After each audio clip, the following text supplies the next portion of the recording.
How are the children? She asked. How are the children? A group of multi-faith people, justice-seeking people, had gathered down at our southern border, outside a nondescript detention center where hundreds, if not thousands, of children were being held. They had been torn from their parents. Have all our children left? Yes? Yeah?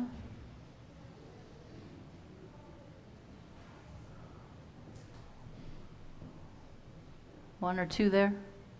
Yeah? This group had refused to remain silent in the face of this injustice. How are the children? Reverend Tracy Blackman asked. She's the executive minister in the United Church of Christ, the minister for justice and witness. She was demanding that we see the horrific treatment of these human beings that have this Christ essence within them, this light, the stardust of our God. She named all the attention that the agitators had been receiving as this group was gathered. Folks were taking their pictures, the media had showed up, and she asked, how is it that such attention is being given to them, and yet we couldn't match a child's picture with the photo of their parents or maybe even their name? How are the children? She says we come as Jesus' friend, Jesus who reminds us, possibly demands us, that we need to do much better, reminding ourselves of our humanity, of that God presence within each of us, and then having policies and laws that honor that presence. She says she comes as a friend of God to remind us that there are over 12,000 children being held. And there was another news story, I imagine it was true, that we've lost track of another 1,000 children. Can you imagine? This nation of ours has lost its soul. It's disaligned. It's non-aligned. It's out of line with God's dream, with God's very heartbeat. So here's the good news. Y'all still with me? Here's the good news. As our scripture today, as Jesus is walking with his disciples, he asks us to start seeing the resurrection. He asks us to start seeing new life. He asks us to start seeing the possibilities grounded in the reality that inside you and inside me and inside all of our children and people is this essence of God, is this light that ties us all together. To start seeing new life and new paradigms and new possibilities. Jesus' time that was rampant with this fear and this violence and this desire to separate people into groups about who had worth and who had value. And into that, Jesus asks his disciples to start seeing the resurrection. They're walking along, and Jesus, being the master teacher that he knows the power of repetition, because sometimes we need to hear things once or twice or 3 times before it actually sinks in. And he starts telling them the truth. The Son of Man is going to be crucified. He's going to be killed. And then 3 days later, he's going to rise. And they were so confused about this, they didn't understand. And they were afraid to ask Jesus what he meant. This was the second time in Mark's gospel that they had heard this. They had been so saturated with so much fear and violence, this thought that there could actually be a rising was rather audacious. And we in these days might wonder, can there really be a shift? Can there really be some new life and new eyes and new ways of seeing? Can there actually be a rising that would give us life? So then the Jesus continue on their journey.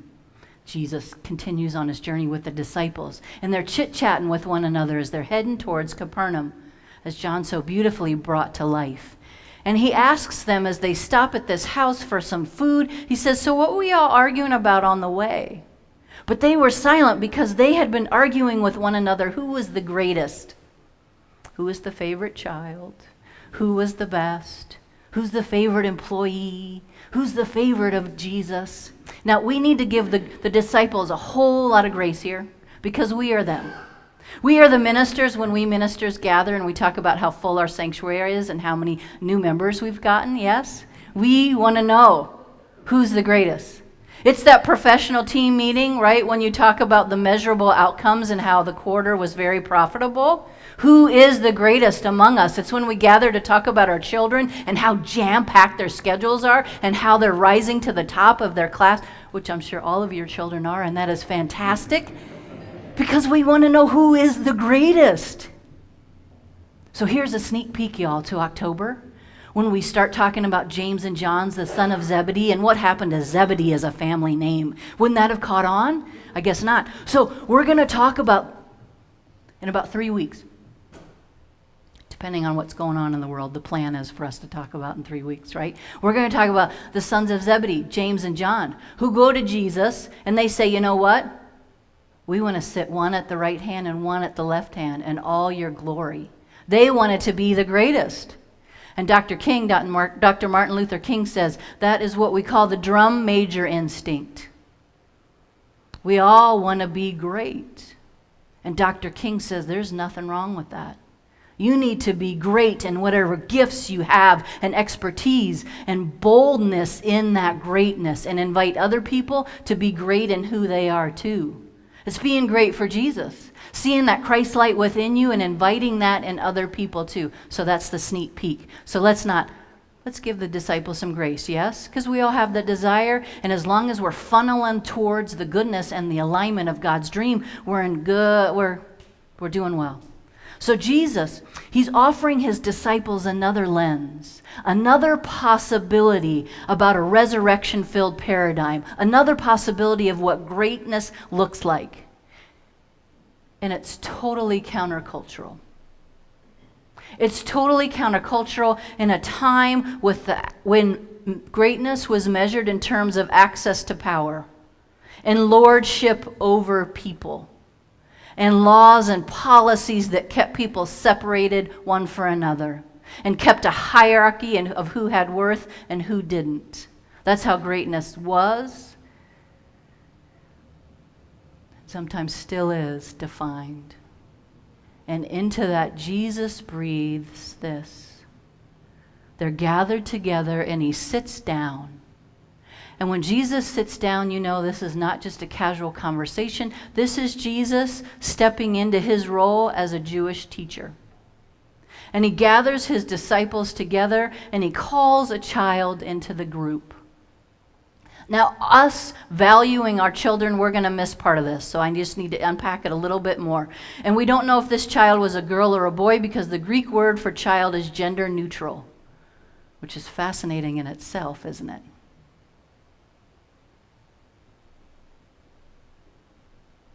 And yet that vocabulary let us know whether it was a boy or a girl, that child didn't have much worth. So we have all these adults gathered around Jesus that were most likely adult males, and they're focused on their alpha male, trying to vie to see who can get close and be like this Jesus. And he brings a child into this group, and children at this time had no consequence. They were literally invisible in plain sight. And he brings this child and he said, whoever wants to be first must be last and servant of all.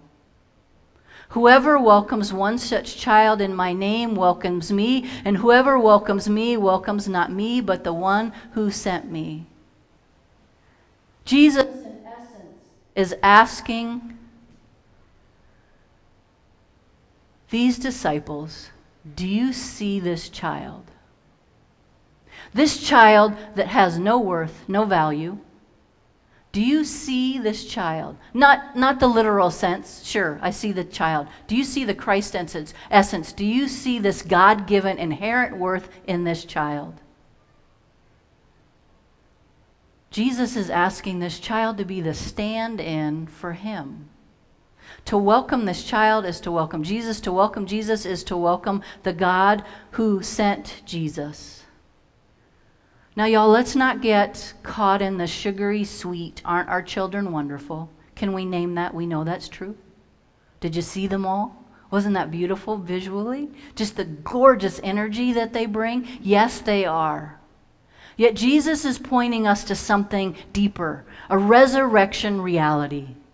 To welcome the child, to welcome that essence, to see that child, is to welcome Jesus.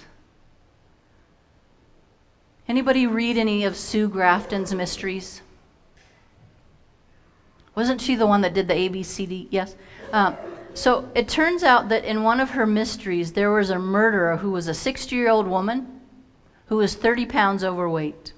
And after the mystery was solved, the detective reflects that the woman nearly got away with this crime because no one would remember seeing someone like her. Nothing about her made her noticeable. She was, for all practical purposes, invisible. In plain sight, invisible.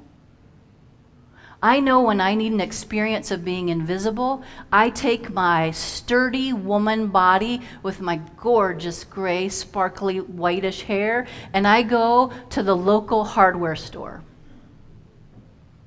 And I go and I stand at the counter with my question.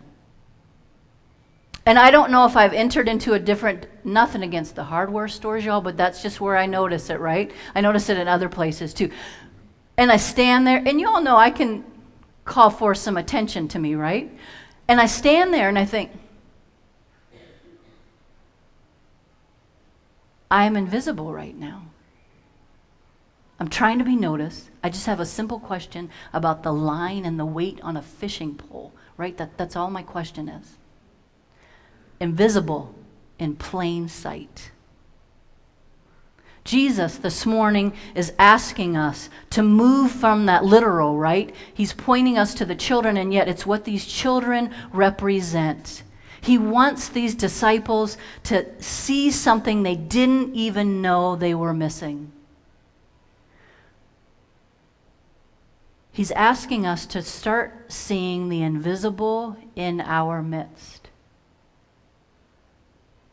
Not because we're virtuous, not because we want to congratulate ourselves for being the greatest. It's because to receive those that are deemed invisible is to welcome this Jesus. And what we're doing was we're seeing the essence of God's very presence within us and in one another. So I'm going to put you all back up in your heads. You ready? In your daily life, who is crossing your path that is invisible? That Jesus is asking you to see. And in so seeing, hopefully valuing that person's experience and who they are. Who is the invisible Jesus that you need to see? Who are those invisible ones right before us that are being cast aside? In these days in which we live, it is a radical upending to take this understanding of greatness. For this aligns us with God's dream. It puts us into alignment with the way God would have us be. If you want to see what this looks like, I invite you,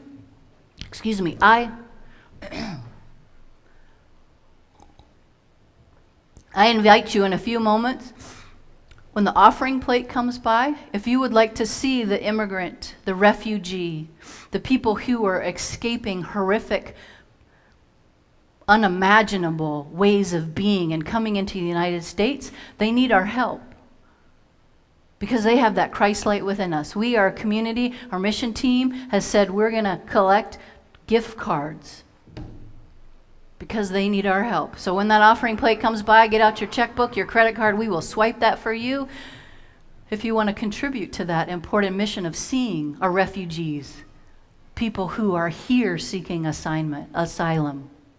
This week, many of you who have shared your Me Too stories.